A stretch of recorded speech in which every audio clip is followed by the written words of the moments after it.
এ যুবকেরাই হজের মধ্যে কি হয়, এত লক্ষ লক্ষ টাকা খরচ করে ওই দুটো বিনা সেলাই করা থান কাপড় পরে যেতে হবে, ইব্রাহিম আলাইহিস সালামের স্মৃতি বানাতে হবে।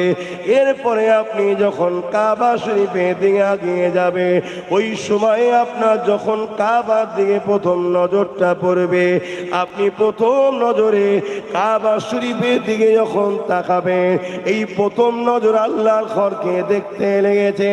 আল্লাহ আপনাকে জানিয়ে দিয়েছে, বান্দারে আমার ঘরকে তুই দেখলি, এবারে তুই কি চাস বল। শরিয়া সম্মত ভাবে হালাল যে দোয়াটা চাইবি, আমি আল্লাহ তোর দোয়াকে কবুল করে নেব।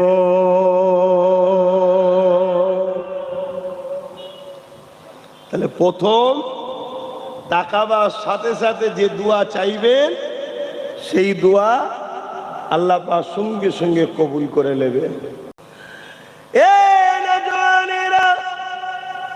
আজ লক্ষ লক্ষ টাকা খরচ করে আল্লাহ পাকের হাজী বান্দারা কাবা শরীফের দিকে ছুটে ছুটে যায়। মালদা জেলাতে অনেক হাজী সাহেব রয়েছে। আমি জানতে চাই, হুদুদে হারামাইন শরীফ কাকে বলে আপনাদের কি জানা আছে? হ্যাঁ কি না বলেন? ওই যে হাজারে আসওয়াদ, যে পাথরটাকে চুমা দিবার জন্যে হাজিরা বড় দিবানা হয়ে যায়, যে পাথরটাকে চুমা দিলে নাকি জীবনের গুনাহ মাফ হয়ে যায়, এটা সমস্ত উলামারা ওয়াজ করেছে। হ্যাঁ, আমিও বলছি, ওই পাথরটাকে আল্লাহ এমন একটা বৈশিষ্ট্য দিয়েছে, ওই পাথর গুনাহগারদের গুনাহকে টেনে নেয়। ওই পাথরটা জান্নাতি পাথর, ওটাকে হাজারে আসওয়াদ বলা হয়, সাদা পাথর বলা হয়। ওই পাথর থেকে নূর চমকাতো, আলো চমকাতো। ওই পাথরটা যখন জান্নাত থেকে আনা হয়েছিল, ফেরেশতা দ্বারা যখন পাঠানো হয়েছিল, ওই পাথর থেকে এত নূর, এত জ্যোতি, এত আলো বেরিয়েছিল। ওই আলোটা যতটা এলাকা আলোকিত করেছে, ওই এলাকাটাকে বলা হয় হুদুদে হারামাইন শরীফ। এ যুবকেরা, তরুণেরা, আমার নবী পাকের প্রেমিকেরা, এলাকাটা কম বেশি আপনার থানার মতো বড় হবে, এই বিরাট এলাকা আরো বড় হবে। আলো গিয়েছিল, ওই পাথরটার আলো চমকেছিল, কিন্তু এই পাথরটা গুনাহগারদের গুনাহ টানতে টানতে টানতে আজকে মেটে কালার, কালো কালা ধরনের হয়ে গেছে। এই আলোচনা সবাই করে, আমিও জানি, কিন্তু মনে রাখবেন, ওই পাথরটা দুটো বৈশিষ্ট্য রয়েছে। গুনাহগারদের গুনাহ যেমন টানে, কিয়ামতের দিন এই পাথরটা মুনাফিকদের বিরুদ্ধে আল্লাহ পাকের কাছে সাক্ষী দেবে। শুনছেন? মক্কা শরীফে হজ করতে না হয় গায়ের মুসলমান যায় না, কিন্তু সূরাতে সকলে মুসলমান, অনেক মুনাফিক আছে না নাই? একটু কথা বলবেন তো ভাই, তারা তো হজ করতে যায়।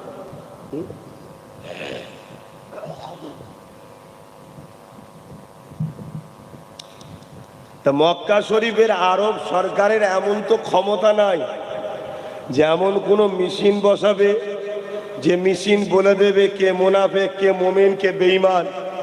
এই ক্ষমতা আছে? আল্লাহ হাজারে আসওয়াদকে বসিয়ে রেখেছে।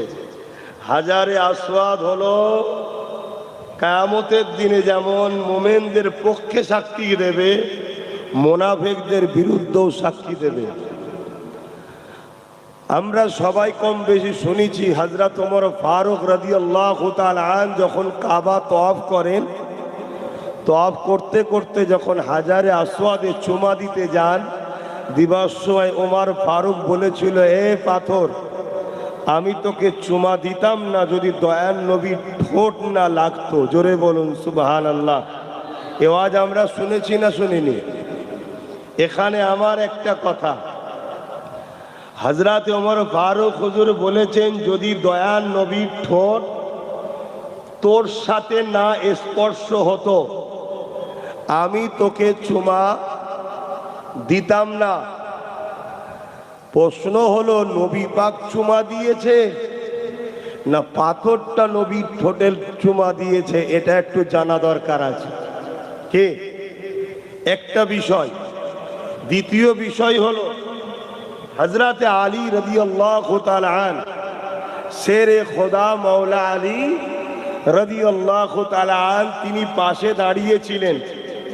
যখনই হযরত ওমর ফারুক বলেছেন যে পাথর তুই আমার ভালো করতে পারবি না, ক্ষতিও করতে পারবি না, নাফাও দিতে পারবি না, নুকসানও করতে পারবি না, উপকারও করতে পারবি না, কিন্তু রসুলের ঠোঁট স্পর্শ হয়েছে, তাই আমি ওমর চুমা দিচ্ছি।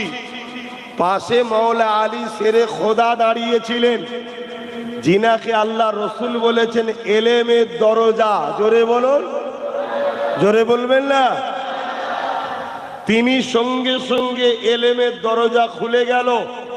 হযরতে মাওলা আলী বলতে লাগলেন, ভাই ওমর, কথা ঠিকই, পাথর কখনো কারো উপকার ক্ষতি করতে পারে না, তবে এটা অন্য পাথরের মতো নয়।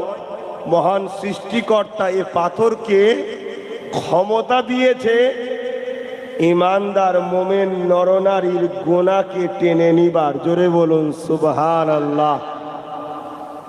তাহলে উত্তর কি পেলেন? ইমানদার। বলুন ইমানদার। বুঝতে পারছেন তো নাকি? ইমানদার। এবারে কে ইমানদার আর কে বেঈমান, এটা কি আরব সরকারের ক্ষমতা না চেক করা? ওর জন্য আল্লাহ হাজার আসওয়াদ বসিয়েছেন। হযরতে আলী বললেন, এটা যেমন শুনলেন আর এটাও শুনুন, রসুল পাকের জবান থেকে শুনেছি, কিয়ামতের দিন এই পাথরটা মুমিনের পক্ষে দাঁড়াবে আর মুনাফিকের বিরুদ্ধে দাঁড়াবে। মুমিনকে আর মুনাফিককে এক কথাই বলছি, যার দিলে নবীর মহব্বত ও আদব ভালোবাসা সবকিছুর ওপরে সবার আগে, সে হলো মুমিন। আর যার এটা নাই সেই হলো মুনাফিক। বুঝতে পেরেছেন?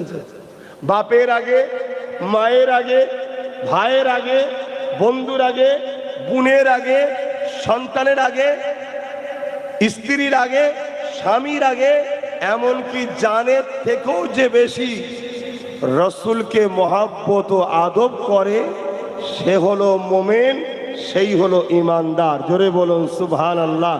আর যার দিলে এটা নাই সেই হলো মুনাফিক। এবারে আসুন আলোচনার দিকে দেখা।